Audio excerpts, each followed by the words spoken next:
Welcome everyone to the Thunder Buddies podcast, your source for all things Thunder basketball, courtesy of the Oklahoman. My name is Justin Martinez, and today I'm joined once again by our columnist Joe Mussatto. Joe, how you doing today, man?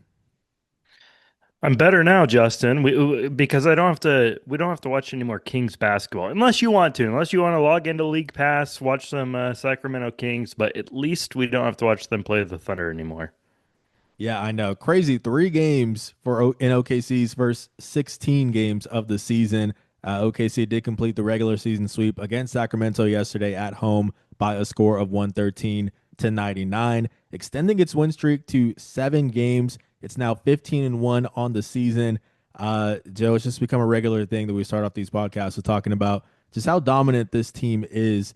They're winning their games by an average of 20.3 points during this winning streak.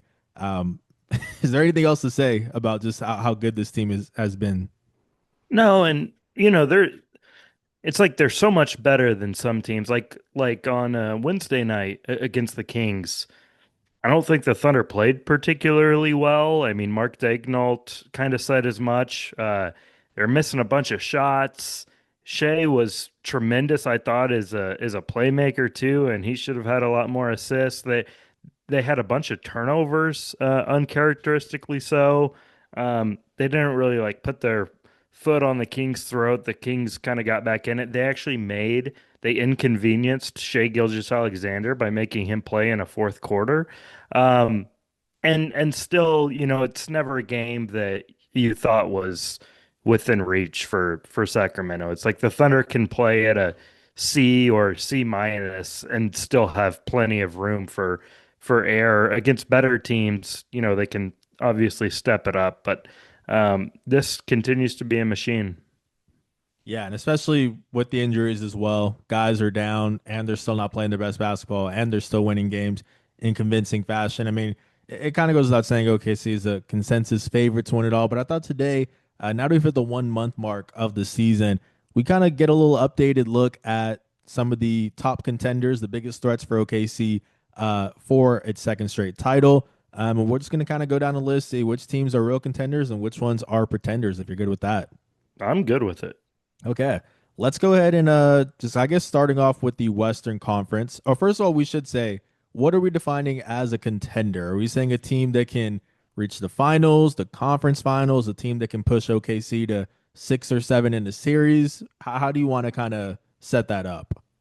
I think a team that, I mean, they would have to be able to make the West Finals, Hmm. right? I mean, if we're talking about teams that could push the Thunder, I think we're going to get through this very quickly. Yeah. It's a short list, so maybe like teams that the Thunder could realistically play in the conference finals. Does that sound good? Yeah, and even on the opposite side, teams that could reach the Eastern Conference Yeah, yeah, Finals yeah. as well. I think that gives us a decent list because yeah, if we're talking like purely which team can beat OKC in a series, I think it's going to be pretty quick. So yeah, I think that sounds good. Let's go ahead and start off with the Western Conference then. I'll throw a team out there. The Denver Nuggets are 11-3 on the season. I think a lot of people had them as the biggest threat for OKC entering the year. We'll look at some of the numbers. Offensive rating, they rank second. Defensive rating, third. And net rating, they also rank third. So playing some really good basketball. We obviously know what Nikola Jokic can do, but Jamal Murray averaging a career high 22.5 points per game. Cam Johnson got off to a bit of a slow start, but lately he's been starting to knock down that three ball. Just what do you think about Denver? Do you feel like they are a contender? And where do you kind of lie with that? Yeah, I mean, Jokic statistically, as far as some of the advanced metrics, is having his best season ever, which is saying something. I feel like he's breaking some of these formulas that they've drummed up for some of these metrics. But yeah, Denver, like if we were tiering this, Denver is in a tier by itself, I think, as far as contenders to Oklahoma City, or like realistic challengers. I mean, you look at it and, Thunder's 15-1, Denver's 11-3. Point differential wise, they're Denver's plus 11 and a half, which, for example, Detroit, the best team in the East, has a plus 6.8 point differential. So Denver is almost twice as good as far as average margin of victory. So yeah, this is a they've got more depth. Jokic, looks less frustrated at times, and I think part of that is less is on his shoulders. Uh, and Cam Johnson's gonna, I mean, this might be his worst stretch of the season. So, um, I think they're going to be just fine. Yeah, speaking of Cam Johnson, was shooting 29.2% or is shooting 29.2% from deep this season, but the last two games, 6 for 10 in that department, 60%. So he's knocking down shots as of late. We'll see if that continues. Obviously, we know what he does on defense, and he's just a connector on offense as well. The added depth as well with Jonas Valanciunas, with Bruce Brown, Tim Hardaway Jr., even like some of the guys who are returning, like Aaron Gordon obviously had a ridiculous playoff run, but he's averaging 20 plus points per game this season as well. He's continued to play well, and like we said, Jamal Murray too, playing some of his best basketball. We know what he looks like in a two-man game with Nikola Jokic in a playoff series. So yeah, I think without a doubt, this is a contender. This is the biggest threat for OKC. Even a month into the season, that really hasn't changed for me. And if I can get into another contender, Justin, uh, I think Houston's way better than I thought they would be at this point. I thought it would take some time to gel, to still kind of have some of their young players develop into their roles, but uh, Denver or Houston is right there with Denver as far as point differential goes. And they've been just as dominant. You look at those top three teams in the West. They're outplaying any team in the East right now. I think these are the three best teams in the NBA as of now. Um, even without Fred Van Vliet, the Rockets, like, KD is being KD, and he looks really comfortable in this system. Şengün and Adams are basically rebounding half of Houston's misses up until this point. It's just such a cheat code offensively where, so what? We missed a shot. We're going to get the rebound and put it back in. And Şengün's taken a bigger step with what he's doing on the offensive end of the floor. I still really love Jabari Smith, obviously Thompson.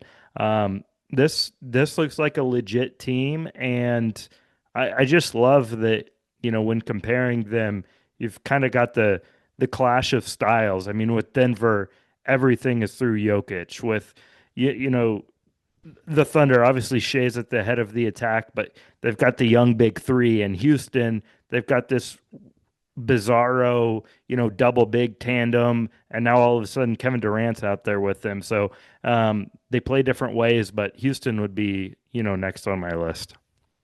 Yeah, I agree. Easily a contender. Look at the numbers here. 10-3 on the season. Offensive rating, they are first with 123. Defensive rating, seventh, so top 10 in both. Net rating, second, only obviously to OKC. You mentioned Sengun. I mean, he's playing at an all NBA level right now. Looking at the numbers, 23.4 points, 10.4 rebounds, and 7.4 assists, while shooting 44.7% from deep as well. He's never been Oof. much of a three-point shooter. But he's knocking them down on a career high 2.9 attempts. We obviously saw first matchup of the season for OKC. It presents a difficult matchup. They've got a lot of size. It becomes a battle of which team can dictate the pace. Obviously, Houston plays a little bit slower, being a bigger team. OKC likes to run, so you could definitely see Houston kind of mucking it up in a series. And there's also a team that is waiting to get some guys back. Dorian Finney-Smith was one of their big additions this offseason. He still has not played due to after a left ankle surgery that he had in the offseason. Tari Eason has been missing games. He's out another 3 to 5 weeks with a strained oblique. Those are two really good, versatile wing defenders that they'll also bring into the mix, and that makes it easier to throw guys at Shea Gilgeous-Alexander, J-Dub when he's healthy. So it's just a team that can do a lot of things on both ends of the floor. I think easily it is a contender. But yeah, I agree though. I would say Denver is kind of in a tier of its own. Houston would kind of be at the top of that tier right below it. But another team and kind of a surprise team. Let's talk about the San Antonio Spurs. 10-4 on the season. Offensive rating 10th, defensive rating 5th, net rating 6th. Not a team that a lot of people expected to be this good this fast. When they're obviously on the come up with Victor Wembanyama. They got a lot of young pieces as well around him. But already 10-4 on the season. What have been your thoughts on the Spurs? Well, and they're dealing with some injuries now with Wemby out. Steph Castle has missed the last couple of games, and I was watching them the other night, and Harrison Barnes is going off and winning a game for them. So if they can just sort of tread water until they get Wemby and Castle back, they're going to be in good shape. And I mean, I feel like this was the quickest and most rational way in which we could have all changed our minds about a team. It's like, yeah, everyone liked the Spurs because of Wemby, but then you watch them, first game of the season, and it's like, oh my goodness, like this is scary. And I think they announced themselves from day one, not as a like I can't envision a scenario in which the Spurs beat the Thunder in a playoff series. I certainly can imagine the Spurs getting through the West and meeting the Thunder uh, in the West Finals. Like these young guys are really good. I mean, heck, we haven't seen Dylan Harper for what, a couple weeks now. He was off to a really good start. So they haven't had their full complement of players. And Wimby is just that good. He's a one man defense, and Castle really is one of the better perimeter defenders now. If they can add some more shooting, maybe get more out of Devin Vassell, who knows? Maybe there's a deadline to make it the or a trade to make it the deadline for them. Uh, I you can't help but to not like this team, and I don't know when their time will come, but it certainly appears to be coming quickly. Yeah, you mentioned the injuries. Wemby is set to miss multiple weeks with the strained left calf. That's the same injury that Dylan Harper is dealing with. De'Aaron Fox obviously missed a lot of time, but he recently has come back, and that's an exciting two-man game there with Wemby when they are healthy. I think the way that we defined contender, I'm gonna say they are a contender because I do think is a team that could meet OKC in the conference finals. I'm with you. I can't really see them beating the Thunder in a 7 game series, but I could definitely see them beating a team like, the Houston Rockets, a team like the Denver Nuggets, the Los Angeles Lakers. So I'm sure we'll talk about Minnesota Timberwolves. So just off the fact that I think they could meet OKC in the conference finals, I'm going to say they're a contender, but they are still, I think, a year or two away from actually really competing for a championship, pushing OKC to 6, 7 games or even beating them. As we talk about like how we defined it, and maybe I defined it too broadly, but I'm going right by the standings here. I think the top six in the West right now, you could, or top five after the Thunder, you could argue fit this bill. So, which one do I want to take, and then you can talk about the other one. I think the Lakers deserve to be here. And it's because of Luca. LeBron's back. I can't wait to continue to see how he, fills in, what role he takes. It really comes down to those two guys. Like if they're healthy, we saw that baseball series in Oklahoma City last year, last what, April, March Yeah. maybe, and really gave the Thunder a tough time, and won one of those games, and I think was up in the other one, and so yeah, I mean that's basically the case for the Lakers. There are always ones that can make a deadline move as well, but they've got a solid rotation. They sorely lack the depth to keep up with an OKC, but I think they're well coached. I like what JJ Redick is doing there. And this is just like a bet on Luca and LeBron. You know, if healthy, sure, like there's a reasonable path, if the seeding works right, where I think they could make a very, very, very outside, run at the West Finals. Yeah, I'm with you there. Look at their record 11-4, offensive rating 11th, defense rating 17. So nothing that really jumps out too much, but you got to also factor in, obviously, like you mentioned, LeBron James just recently made his return after dealing with that sciatica issue. You mentioned the depth. I mean, it's definitely not the deepest team, but I think they have seen some improvements in that department. First of all, Austin Reeves, I mean, he's playing at an incredible level, averaging Yeah. 28.1 points. He just seems very comfortable whenever he's thrown into that, larger scoring role. But even the guys they brought in, I feel like a kind of a reoccurring theme for the Lakers is every summer they bring in somebody, you get all excited about them, and they never really quite meet those expectations. But this year, I mean, DeAndre Ayton has been playing well. Jake LaRavia has been playing Hmm. well. Marcus Smart, I know he's missed a couple games, but he's provided some toughness, some defensive versatility. Like the guys they brought in have actually been able to contribute. So it's not as shallow of a team. They've got some guys who are able to step up, and then obviously we know with the star power as well. So I'm going to say contender in the sense that I do see them competing for a spot in the conference finals. If I had to put a number on it, though, I would still say this is like a 5, maybe 6 game series against OKC, but it's closer to 5 than it is to like them pushing 7, you know? Um, Yeah, another guy we didn't mention. I mean, Rui Hachimura is off to a terrific start. I was unaware yeah. of this. He's shooting 57% overall, including 48% from three. But he's kind of underrated at this point. It's like he never really became what we wanted him to, in Washington. But if he's your, fourth starter, you're in pretty good shape. Yeah, I agree. Um, for me personally, those are the contenders that I see in the West. We'll throw out some others Ooh. and see if you have any. Minnesota, how are you feeling about the Timberwolves? 10-5 on the season, fourth in offensive rating, 13th in defensive rating, and seventh in net rating. Obviously, a team that has made the conference finals each of the last 2 seasons, trying to make it a third time. Do you feel like I've left them off the board when maybe I should have them on a contender? How are you feeling about the Timberwolves?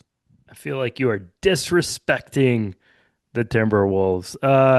No, they're last on my list, but they are in. Like they've earned the right to be in back-to-back conference finals appearances. Um, I mean, Anthony Edwards, if you have a top 10 player in the NBA, I think with a pretty good role players. Rudy got off to a kind of a weird start, but he's still elite defensively. Julius Randle is putting up crazy numbers. So I don't love the team. I don't love the construction. I don't always love the vibes. Ant is always, liable to say something that gets him in trouble or kind of rubs the locker room the wrong way. So I feel like Minnesota always has these like crises that they could avoid if they would just like kind of stay out of their own way. But the their defense is really good, although it was no match for the Thunder in the playoffs last year. And their offense, when things just sort of get gunky in the playoffs, Ant is good enough to sort of create offense by himself. So I'm still putting the Wolves in this tier. Yeah, I'm not mad at it. I mean, they literally have done it the past 2 seasons, reaching that conference finals. I guess my logic would just be that, this is a team where I think if they were going to make any improvements, it had to be internally progressing with these younger guys, the Jalen Clarks of the world, the Rob Dillinghams, the Terrence Shannon Juniors.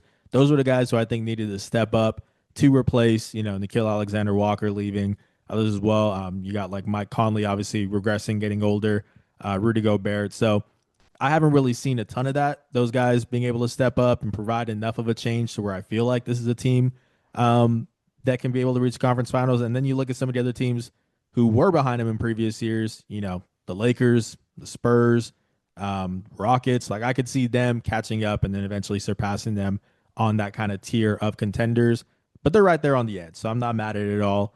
Another What team, what I mean, what mhm. one guy who has made an internal development, I think, is Jane McDaniels. I mean, he's been good, but this year uh, seems to have more juice to his offensive game. He's like a legit 3-point shooter now, not just a theoretical one. And he's a great guy to put on SGA just to try to bother Shea with his length. So, but I don't fault you for not having the old Wolves here.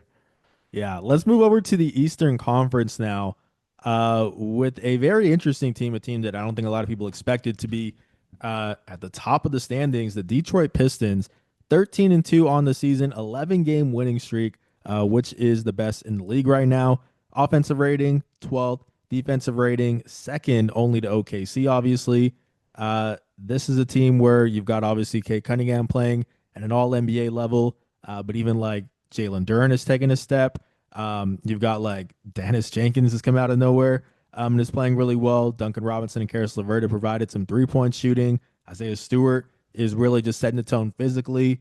It's a very interesting team. Where do you kind of land with them in terms of contenders or pretenders?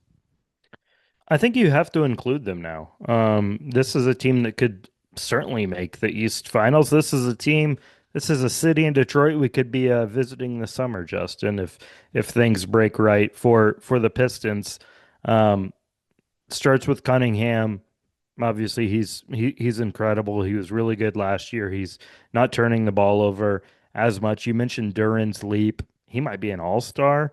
The craziest thing that you said is second in defense. This is just not a team where you look at the roster and it doesn't exactly add up, at least to me, but Duran has taken a leap on that end. You have Asar Thompson. Beef Stew has been a really good rim protector as well. Um, and Cade, while he's not like elite defensively, he's so big that he can just sort of, hold up and survive in certain matchups. And Dennis Jenkins, he seems like a thundery player. I'm surprised the Thunder didn't find Dennis Jenkins. Usually, these are all the guys OKC scoops up, but he looks like a legit role player. Yeah, I guess Sam Presti's been slacking a little bit. I guess he Yeah. missed that one, but no, yeah, he's been incredible. And I think my main concern heading into the season for Detroit was, one of the big reasons why they took a step last year. Obviously, Cade took a big leap, but they added some more 3-point shooters around him with Malik Beasley, Tim Hardaway Jr. I was a little bit concerned when they were not brought back, but it seems like Duncan Robinson, Karis LeVert have been able to fill that production, and obviously you've got everyone else taking a leap as well. Tobias Harris has missed 9 straight games due to a sprained right ankle. Expect him to be back. But then also, this is a team that could even make a move. Maybe they want to push the chips forward a little bit. They've got the contracts, Harris being one of them, an expiring deal, 26.6 million.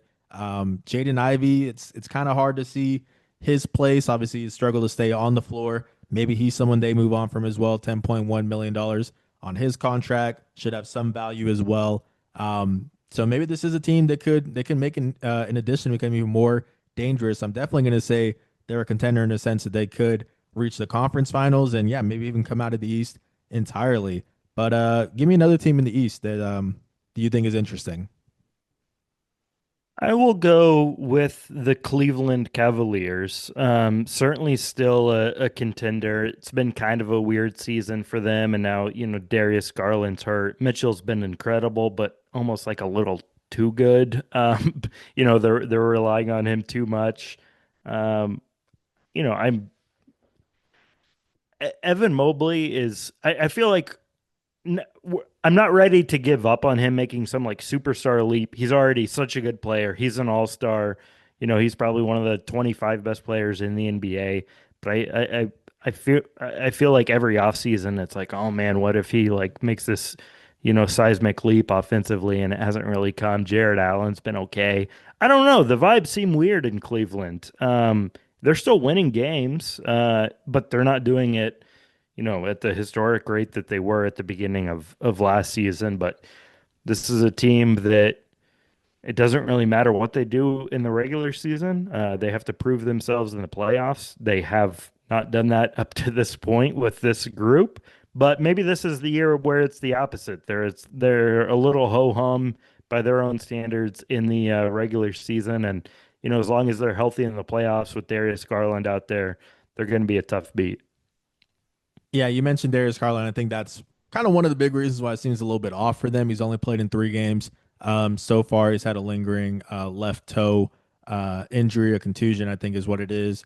Obviously, he sets the pace, helps them run in transition. He's such a good playmaker, setting up things for Evan Mobley, making it easy for him. And then also just taking some scoring pressure off of Donovan Mitchell as well. So I think once he is able, or if he is able to stay on the floor consistently, that'll help things kind of, pick up for them. But still, 10-6 on the season, offensive rating 13th, defensive rating 10th, net rating 11th. So not quite the season you would hope for so far, but if health allows, I do think this is a team that will start to pick it up and definitely come playoff time. It's going to be one of the best teams in the East. So definitely considering them a contender. What about the New York Knicks, though? Because I feel like entering the season, it was Cavs and Knicks. We were kind of like, 1A, 1B in terms of who's going to come out of the East. A look in New York right now, 9-5 on the season. Offensive rating third, defensive rating 16th. So not the best there, but still a net rating of fifth. How do you feel about the Knicks right now, 1 month into the season? I haven't really changed my opinion on them one way or another. My finals pick was Thunder Knicks, and still feel good about that. I do like them to come out of the East. Maybe the offensive numbers you mentioned, that's very encouraging just because, Mike Brown's trying to install a different style of system there. And so far, so good. Um, I feel like they should be better defensively. I mean, they've got such big wings and Anunoby who's hurt now and Bridges, but it all comes down to Jalen Brunson there on the perimeter and then Cat down low and just makes it hard even when you do have those supersized wings to build a good defense. But Mitchell Robinson, if he's healthy, he does wonders for them and erasing some mistakes. So I still like New York. Still like them to get out of the East, and that certainly means they're a contender for me. Yeah, I agree. It's so tough. You can hide one player on the floor defensively, but when you have Jalen Brunson, I feel like it's easier to hide a guard. But then when you have that, and you're also trying to hide your center, you can't really do that too much. So Yeah. it is maybe not the best long term formula for them to compete for a title. I don't know if maybe at some point you do have to change that. Look at moving on from Karl Anthony Towns. He's also not shooting the three ball very well, which is a big um, strength of his usually shooting 31.7% from deep. So that's not the best, but you've got guys like OG Anunoby who's playing well. Mikal Bridges is back to being a knockdown 3-point shooter after he was kind of around league average the past few seasons. So there's definitely, a lot of talent there. It is a deep team. I feel like Detroit, maybe it's recency bias, but I really do think Detroit is the team to beat in the Eastern Conference now. Like that would be my team that I'd be picking to make it out. They played the Knicks in last year's playoffs, and what was it, a 6 game series, Yeah. right? And then there was that whole controversy with that Tim Controversial Hardaway foul. Jr. Yeah. Yeah, so that's a series that could have very easily gone to 7. They were pretty on par with New York last season. And I definitely think that Detroit has made bigger strides. So that would be my team to make it out of the East. But yeah, in terms of the Knicks, still definitely a contender in the sense that they could make the conference finals, possibly get out of there. But if I had to rank right now, I would say Detroit, New York, and then Cleveland.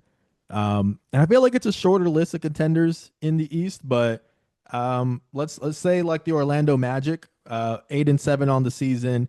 My main thing with them, it's still the offense. You were hoping bringing in Desmond Bain would help, which it has, but not significantly. Tyus Jones was another addition who maybe could provide some 3-point shooting. He has not been playing well at all this season. I think he's averaging like 1 or 2 points per game, not shooting well. So I just haven't seen enough of a jump offensively to consider them contenders. So for that reason, I'm going to say they're pretenders. Yeah, I think all the rest are pretenders. But hey, if we were doing this last year, the Indiana Pacers wouldn't barely be mentioned, probably. So, like, maybe the Hawks, who have played well without Trae Young, maybe they could have a magical type Pacers run. The Heat feel like a team that is just surprising teams with the way they play in the regular season. I just can't imagine them, getting back to the East Finals or much less to the NBA Finals, although they've certainly surprised us before. I will mention a team that is currently not even in the East play-in, and that is the Milwaukee Bucks, which was playing at such a ridiculous level. We've seen the Ryan Rollins breakout. AJ Green can hit some threes. It's just Giannis and shooters. And I don't know. Maybe that's enough. Philly do anything for you? Philly doesn't do much for me. Milwaukee, I mean, you definitely want Giannis to obviously be leading the way there, but when you got Ryan Rollins as your second leading scorer, it just doesn't instill a lot of confidence in me. I think he's averaging like 17, which is great for him, but I mean, doesn't really make me too confident in them. I think Atlanta is a good shot if I had to pick a sort of a dark horse team that can make a Cinderella run there. It's really hard to know what we're gonna get out of them because they're playing some of their best basketball right now while Trey Young has been injured. So what are they going to do there? If they pivot from him, what are they going to be able to bring in?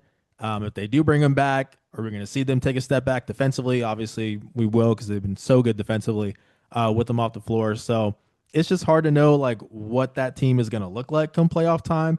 There's talks about them maybe making a trade, trading like Kristaps Porzingis. I saw some people saying for like Anthony Davis or something like that. Like who knows what the Hawks are going to do. So that's why it's a little bit hard for me to call them a contender. But it definitely is one of those teams that they should be on your radar. And if you're in the first round, you definitely want to you don't want to get matched up against them because they could make some noise for sure. You know what's crazy is Milwaukee's 11th in the East as things stand on Thursday afternoon, and they're 8-7. 11th in the West is the Clippers, and they're 4-10. Yeah.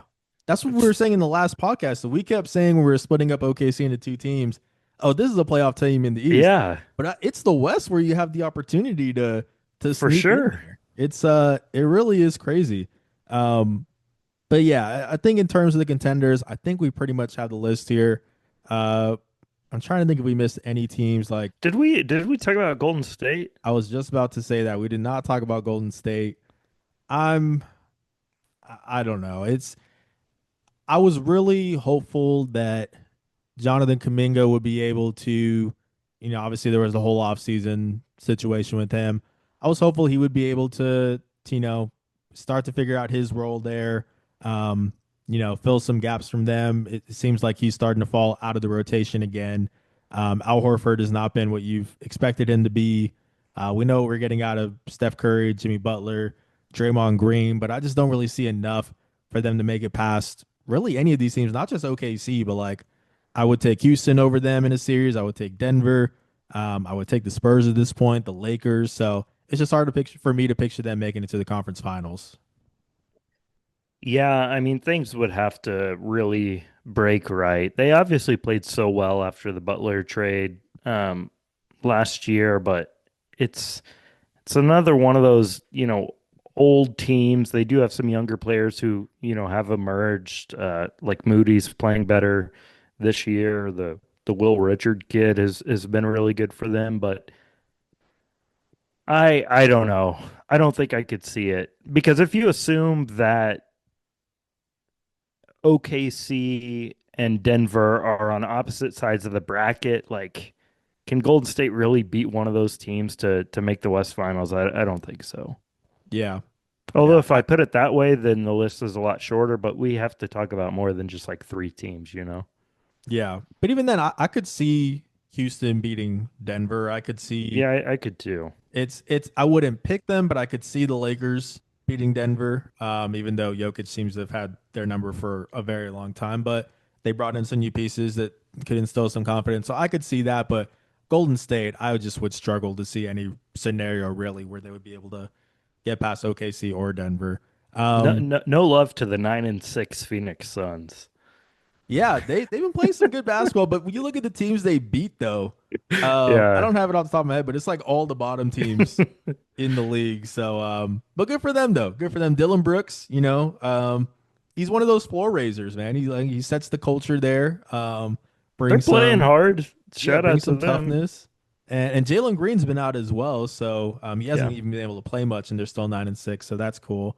Um, but yeah, in terms of contenders, I think that's the list. Next up for OKC is going to be a game against the Utah Jazz, and that is going to be tomorrow on the road, 9 p.m. Friday. Second NBA Cup group play game for OKC.